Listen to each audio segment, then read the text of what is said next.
Hello and welcome back to the Entertainment Vortex. Today we are at Brendan Theaters watching Den of Thieves. So watching the trailer for this movie, I was very intrigued. The idea of this group of bank robbers, like really high skill bank robbers, going against this group of like regulator style cops led by the Gerard Butler character, I was just like all in. Like, this looks like it's gonna be awesome. You know going in and it's just gonna be machismo everywhere in this movie, but that's okay because I was in the mood for, you know, a good action movie, you know, just action from beginning to end, not super deep story, just kind of like a neat whodunit. And so going into this movie, I was super excited. I will say that there are some cool scenes in this movie, some things that caught me off guard. One of them is there's a couple of acting scenes, like Gerard Butler starts crying in one scene, and I don't give it away, but man, it's really intense. There's another one where like he's getting like yelled at and the girl's going crazy on him. I'm like, holy crap, that is super intense as well. Like, there were some really well acted scenes.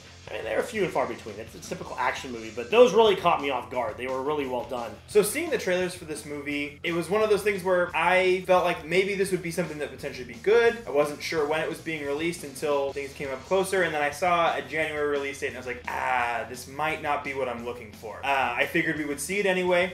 We did. But the big thing that concerns me with January movies is it just tends to be the place where stuff that didn't work out for summer kind of goes to die. That being said, there are some redeeming qualities about this movie. Some of the action sequences are done very well. The actual props that they use as far as the guns, a lot of them are very realistic. They have an M60 that they break out at some point in time. Super cool. A lot of those scenes are blocked really well, and they do have that heavy tactical feel. If you've ever watched any other bank heist movies or played any first-person shooter type video games that are a little more based around tactics, you'll know that a lot of the things that they're doing are sound, and that seems like a good choice for this type of a movie. Obviously, the action scenes are important. Super tactical. It really felt like these guys knew what they were doing on both sides. I am by no means trained in any of that stuff. I barely fired a firearm, but it seemed real to me. You know, checking their corners and doing all the things that you would think would be important in these situations. Plus, whenever anybody got hit, man, the impact and the brutality of it without showing a ton of blood was really cool. Now, I will say they padded the action a bit. There's a lot of scenes where everybody's just firing and firing and firing, and you're like, I don't really know what's going on. They're just firing. When they really dig in, it was really cool. Some of the acting is definitely interesting to watch. It was kind of a weird way that it seems like they went about with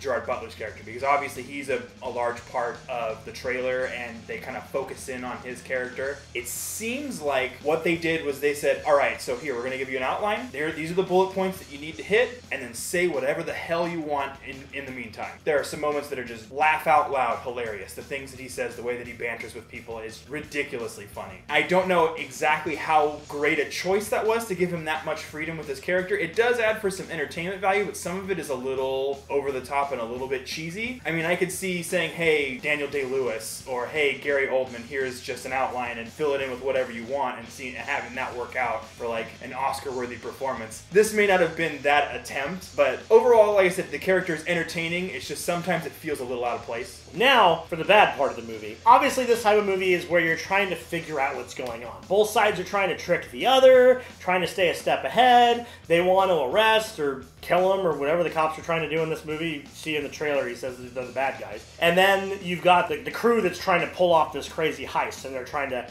trick each other. And you spend the movie trying to figure out what's going on. You spend the movie trying to see who's ahead and who's going to come out on top. And I did not like how they ended it. Now, of course, we're spoiler free here, so I'm not gonna ruin anything if you do want to see this movie. I was very not fulfilled by the ending of this movie. I feel that they missed the point. They tried to do something and they tried to be clever, and I feel like it defeated the purpose of the entire movie. And I found myself going, why?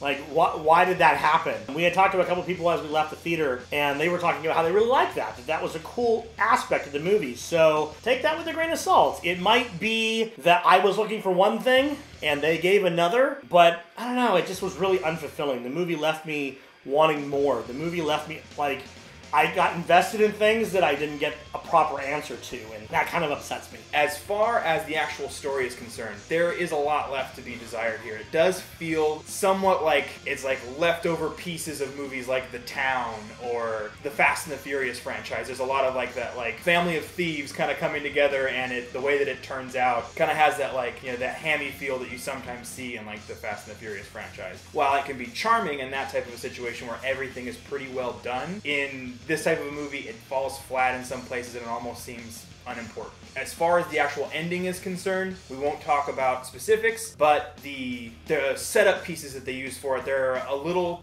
tiny subtle things that you can pick up on if you keep a really close eye on the movie. There are some things that if you're focused in on one thing that you may end up missing. So if you are going to go watch this movie, I would suggest to pay pretty close attention, because there's a lot of moving parts and you can kind of get caught up in extra things that aren't necessarily going to pan out as far as helping you move along through the story. I'm going to give this movie a 5 out of 10. I'm glad I saw it because I was curious, but it definitely wasn't what I was looking for. It's got some cool action.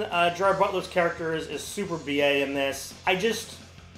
It left me wanting. Because of that, I'm going to have trouble, suggesting it to people. I'm going to have trouble telling my friends to go see it, which is sad because I had high hopes for this one.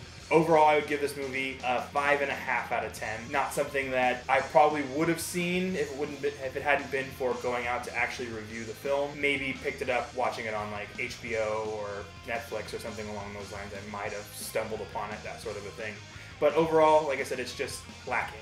So I'm curious to know, what is your favorite cops and robbers movies? Obviously, that's a very general term, but where there's a group of cops after a group of criminals of some sort. There's tons of movies to choose from. Curious to see what your favorite is. Leave that in the comment section below. If you haven't already, subscribe to this channel, because you're going to get weekly movie reviews, as well as weekly Funko Pop news videos, multiple gaming videos, minimum of 4 videos a week. And we've got all kinds of stuff in line for you guys, so I'm really excited about that. So I hope you'll follow us into the Vortex. We'll see you next time.